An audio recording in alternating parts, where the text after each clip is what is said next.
नमस्कार. कथाकथन 44. कथेचं नाव आहे नारद मुनी.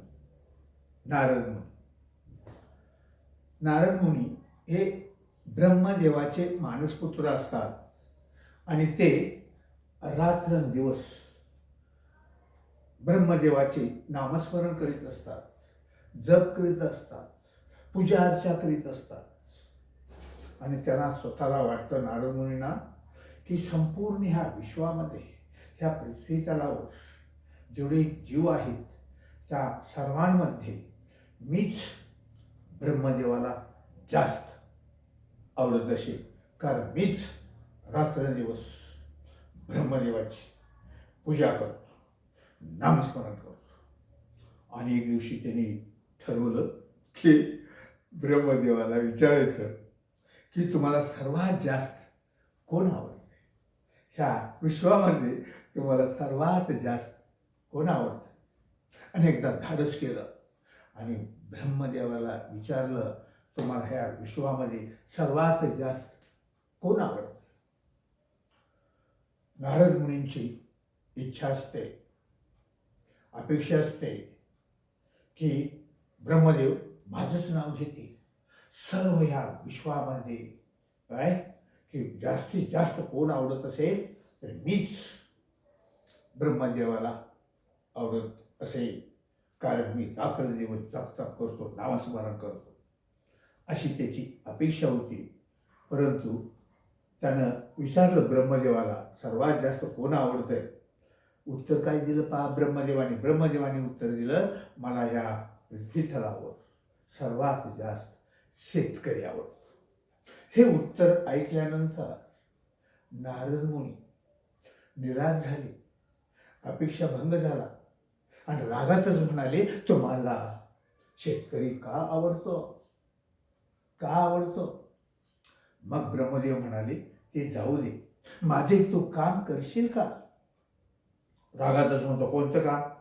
हे बघ, एक वाटी घ्यायची आणि काठोकाठ त्या वाटीत तेल भरायचं, काठोकाठ तंतोतंत तेल भरायचं आणि ती वाटी घेऊन पृथ्वीची एक प्रदक्षिणा घालायची. मात्र एक अट आहे, त्या वाटीतील तेल खाली ओघळता कामा नये, खाली घरगळता कामा नये, खाली गळता कामा नये आणि पृथ्वीची एक प्रदक्षिणा घालायची. हे काम नारद मुनी म्हणतो सोपं आहे. एक वाटी घेतो नारद मुनी आणि काठोकाठ तंतोतंत तेल भरतो आणि पृथ्वीची प्रदक्षिणा घालण्यास सुरुवात करतो. त्याचं सर्व लक्ष त्या वाटीकडे असतं, कारण एक थेंबही तेलाचा खाली घरगळता कामा नये, गळता कामा नये, ओघळता कामा नये, सांडता कामा नये. एक पृथ्वीची पूर्ण प्रदक्षिणा घातल्यानंतर ब्रह्मदेवाकडे नारद मुनी आला आणि बघा, मी शर्यत जिंकले. पहा, एक थेंबही तेलाचा खाली सांडलेला नाही, ओघळलेला नाही, गळालेला नाही. ब्रह्मदेव त्या वाटीकडे पाहतात, अरे वा, तू शर्यत जिंकलेस, असता. आता माझ्या प्रश्नाचं उत्तर दे. हे कर्म करीत असताना, पृथ्वीची प्रदक्षिणा घालीत असताना, तुझं काम करीत असताना, हे कर्म करीत असताना माझं नाव किती वेळा घेतलंस. बोला. नारद मुनीनं एकदाही पृथ्वीची प्रदक्षिणा घालताना काय ब्रह्मदेवाचं नाव घेतलं नाही, जप केली नाही, जप केलेला नाही. आणि मग ब्रह्मदेव म्हणाले, आता तुला कळलं की मला शेतकरी का आवडतो. कारण शेतकरी काय करतो, त्याचा दिवस शेतातच उगवतो आणि शेतकऱ्याचा दिवस शेतातच मावळतो. रात्रंदिवस कष्ट करतो, घाम गाळतो आणि कर्म करता करता, काम करता करता तो काय करतो, देवाचं नामस्मरण करतो.